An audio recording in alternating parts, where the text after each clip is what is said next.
नमस्कार, मेरे इस चैनल में आप सबका स्वागत है। व्रतों की महिमा इस श्रृंखला में हमारा विषय चल रहा है आध्यात्मिक और धार्मिक। आध्यात्मिक मार्ग से मोक्ष प्राप्ति या परमात्मा की प्राप्ति। गृहस्थ जीवन में रहते हुए अध्यात्म मार्ग हम कैसे अपनाएं और इस मार्ग से हमें भगवत प्राप्ति कैसे हो। पहले वीडियो में आपने देखा है, सुना है कि पंच महाभूतों को, उनके स्वामी को जिस तरह हमारे शरीर में उनके अनुपात, जिस अनुपात में वो हमारे शरीर में विद्यमान है, उसी अनुपात में हमें उन्हें साध्य करना होता है। जैसे पहला है पृथ्वी तत्व, जो सबसे ज़्यादा भारी तत्व माना जाता है, जो हमारा बाह्य शरीर दिखाई देता है। दूसरा है जल तत्व, तीसरा है अग्नि तत्व, चौथा है वायु तत्व और पांचवा है अंतरिक्ष तत्व, आकाश तत्व। उसी पांचवें तत्व की आज हम बात करेंगे। कहने को पांचवा तत्व हम हमारे शरीर में किस अनुपात में है और उसे साध्य कैसे करें, ये थोड़ा सा कठिन प्रश्न लगता है।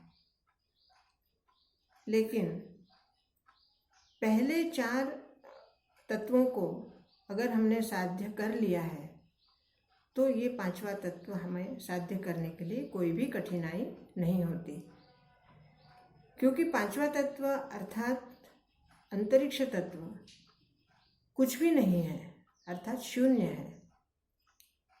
शून्य मतलब एक जिसको कुछ भी नहीं, बस यही शब्द कह सकते हैं, कुछ है ही नहीं लेकिन फिर भी वो है, कुछ नहीं है फिर भी है। तो बस वही जो स्पेस हमारे शरीर में जहाँ जहाँ अंदरूनी भागों में जहाँ जहाँ स्पेस है, बस वही अंतरिक्ष तत्व का उसी अनुपात में है। अब उसे साध्य कैसे करें? तो जब हम हमारे चारों तत्वों को हम साध्य कर लेते हैं तो हमारा ध्यान और हमारे श्वास, हमारा अंतर्मन, हमारी आत्मा धीरे धीरे करके उस शून्य की तरफ बढ़ते जाती है।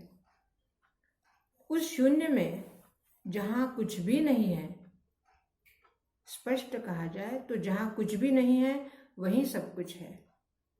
अर्थात उस शून्य में हमें विलीन होना है, क्योंकि हम चार तत्वों को साध्य करने के बाद हमारी आत्मा इतनी ज़्यादा हल्का, मतलब वेटलेस महसूस करती है अपने आप को कि हमें लगता है कुछ भी नहीं है। मतलब बिल्कुल हमारा शरीर एकदम से एक तितली की तरह हल्का हो जाता है, जिसमें कुछ भी वजन नहीं है। बस वही वो साधना होती है, अपने आप को बिल्कुल हल्का कर लेना। और वो हल्का हम तब कर पाते हैं जब हमारे पिछले चार तत्वों को हम साध लेते हैं। चार तत्वों की जो कठिन साधना है, वो साधने के बाद पांचवा तत्व बहुत ही इजीली, बहुत ही आराम से हमें मिल जाता है। लेकिन जब हम इस पांचवें तत्व की तरफ अग्रसर होते हैं तब हमारी बाह्य जगत से अंतर जगत तक एक परीक्षा शुरू हो जाती है। उस समय हमारा शरीर अचानक हमें डिस्टर्ब करने लगता है, जैसे हमारे शरीर में बीच बीच में अड़चने आना शुरू हो जाता है, क्योंकि हम इस शरीर से तो ऊपर नहीं जा रहे हैं अंतरिक्ष में। हम सिर्फ अपने आत्मा को, जो हमने चार तत्वों को साध्य किया है, उसके सहयोग से हम अंतरिक्ष तत्व तक पहुंच रहे हैं। इसलिए हमारा मन बार बार इस शरीर के पृथ्वी तत्व की तरफ अग्रसर होता है, बार बार गिरता है नीचे। अगर हमने पृथ्वी तत्व को संभाल लिया तो ये जल तत्व तक आकर हमें डिस्टर्ब करता है, या जल तत्व तक आके हमें अड़चने पैदा करता है।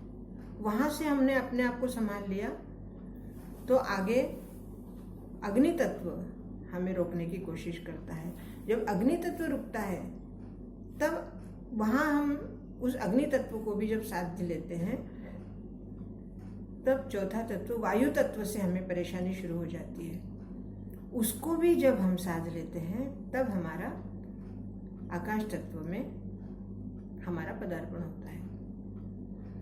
ये प्रक्रिया दोस्तों, ये एक दिन की प्रक्रिया नहीं है, और ना ही हमने आज कहा और कल हमें सब कुछ साध्य हो गया, ऐसा भी नहीं है।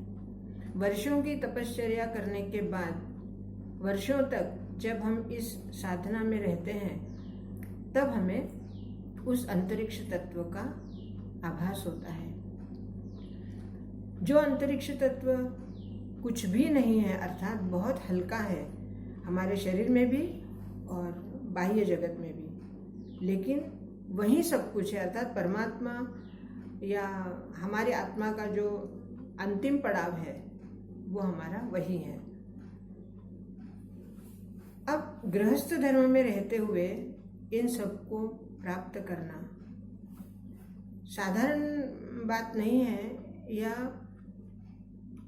कोई व्यक्ति ये कहे कि कैसे संभव है। कठिन है लेकिन असंभव नहीं है, क्योंकि इसी जगत में रहते हुए और इन्हीं हमारे कर्तव्यों को निभाते हुए हमें उस तत्व तक पहुंचना है। किसी भी कर्तव्य को ना छोड़ते हुए अंतर मन से, हमारी आत्मा से हमें नामस्मरण और हमारा जो आध्यात्मिक मार्ग है, जो हमारा भगवत चिंतन है, वो करते रहें। अपने पंच तत्वों के ऊपर, जैसे हमारा आहार है, हमारी निद्रा है, हमारे रोज के आचार विचार है, हमारा रोज का व्यवहार है, और रिलेशनशिप जो हमारा रिश्तेदारी है, या हमारे सामाजिक कार्य हैं, हमारे घरेलू कार्य हैं, उन सभी को करते हुए सिर्फ एक ही ध्यान में रखना है कि हम जो कुछ भी कर रहे हैं वो सिर्फ एक प्रक्रिया है, सिर्फ एक कर्तव्य है, और उस कर्तव्य को हमें निभाना है। लेकिन हमारा सबसे बड़ा, सबसे महत्वपूर्ण और सबसे ज़रूरी जो कर्तव्य है वो है हमारी आत्मा को मोक्ष देना। और इसीलिए सांसारिक जगत में रहकर भी हमारा मन, हमारी आत्मा अगर बार बार यही चिंतन करे कि हमें किसी भी तरह अपने खुद के लिए 24 घंटे में से 24 मिनट या 24 पल निकालने हैं, तो हम इस कार्य को अवश्य साध्य कर सकते हैं। लेकिन इन सब बातों के लिए एक बात की बहुत ही अत्यंत आवश्यकता है, वो है हमारा अपना खुद का अनुशासन। अगर आप स्वयं में अनुशासित नहीं हैं तो आप ये कार्य कभी नहीं कर पाएंगे, क्योंकि कोई भी कार्य करने के लिए अनुशासन की अत्यंत आवश्यकता होती है। और अनुशासन किसी दूसरे के कहने से हमें नहीं आता है, हमें अपने आप को अनुशासित रखना होता है, क्योंकि अनुशासन ही हमें अपने इन पंच तत्वों के ऊपर निग्रह करने की शक्ति देता है। और जब वो शक्ति को हम साध्य कर लेते हैं तो धीरे धीरे पंच तत्व भी हमें साध्य हो जाते हैं। दोस्तों, ये यात्रा जो कि हमारे जन्म से लेकर मृत्यु तक की यात्रा है, इस यात्रा में अनेक पड़ाव आते हैं। वैवाहिक जीवन के, हमारे सामाजिक जीवन के, व्यावहारिक जीवन के अनेक पड़ाव हैं, लेकिन आध्यात्मिक यात्रा जब हम शुरू करते हैं उसके पड़ाव बहुत ही सूक्ष्म हैं और उनको समझना जरूरी है।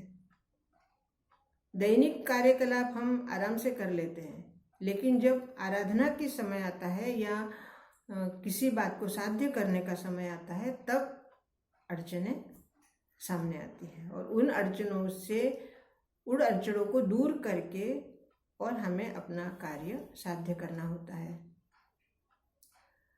मन में निश्चय परमात्मा के ऊपर असीम निष्ठा, अपने आप में आत्मविश्वास, अपना आत्मबल, मानसिक बल और एकाग्रता, निश्चलता, ये सब हमें आगे बढ़ने के लिए साथ देते हैं। और इन सब के साथ एक आवश्यक तत्व है जिसके बगैर हम ये सब कुछ नहीं कर सकते। वो आवश्यक तत्व क्या है? वो है हमारा निर्मल मन। जितना निश्चलता आवश्यक है उतनी ही निर्मलता भी आवश्यक है। आप निश्चल तो हो जाते हैं लेकिन निर्मल नहीं हो पाते, और निर्मलता आपके कार्य में रुकावट डालती है, क्योंकि जहाँ मन में मैल आ गया वहीं आपका कार्य सिद्ध नहीं हो पाता। इसलिए निश्चलता के साथ साथ निर्मलता भी अत्यंत आवश्यक है। जब आप इस यात्रा को शुरुआत करते हैं तब पहला ही पड़ाव बहुत ही कठिन लगता है, लेकिन जैसे जैसे हमारा पड़ाव आगे बढ़ते जाता है या हमारी साधना आगे बढ़ती जाती है, हमें अभ्यास होने लगता है, वैसे वैसे इस कार्य में आनंद आता है। और आनंद के साथ ही हम इस कार्य को करने के लिए तत्पर हो जाते हैं। हमारा समय होते ही लगता है कि अब हमारे घर के कार्य जितने हैं वो कुछ शीघ्रता से निपटा लें, शीघ्रता से कर लें और हमें अपनी साधना में जाना है। दोस्तों, गृहस्थ जीवन में कई तरह की अड़चनें आती है, मैंने पहले भी कहा था और आज फिर याद दिला रही हूँ।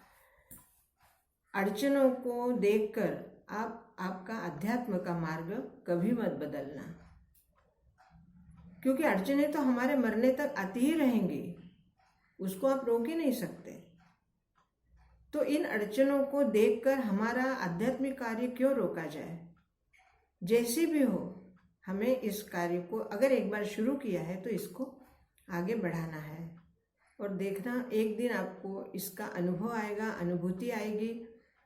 पहला ही पड़ाव आप जैसे पार कर लोगे, आपके अंदर, आपके मन में, आपके आत्मा में एक आनंद की विलक्षण अनुभूति निर्माण होगी, जिस अनुभूति का शब्दों में वर्णन नहीं किया जा सकता। वो अनुभूति हर एक की अपनी खुद की होती है, प्रत्येक की अपनी अनुभूति अलग होती है और प्रत्येक का आपका अपना अनुभव अलग होता है। इसलिए इस आनंदमय अनुभव को आप भी लीजिए, साधना कीजिए और गृहस्थ धर्म में रहते हुए भी परमात्मा को प्राप्त कीजिए। परमात्मा की कृपा अवश्य मिलेगी। आज के लिए इतना ही। हम अगले वीडियो में बताएंगे कि पंच महाभूतों के बाद का हमारा कौन सा पड़ाव आएगा। मेरे इस चैनल को सब्सक्राइब कीजिए, लाइक कीजिए और शेयर अवश्य कीजिए, ताकि और लोग भी इसका लाभ उठा सकें। आपके मन में अगर कोई जिज्ञासा हो, कोई प्रश्न हो, तो डिस्क्रिप्शन बॉक्स में मेरा व्हाट्सएप नंबर लिखा हुआ है, आप उसमें व्हाट्सएप कर सकते हैं। बहुत बहुत धन्यवाद। जय श्री कृष्ण।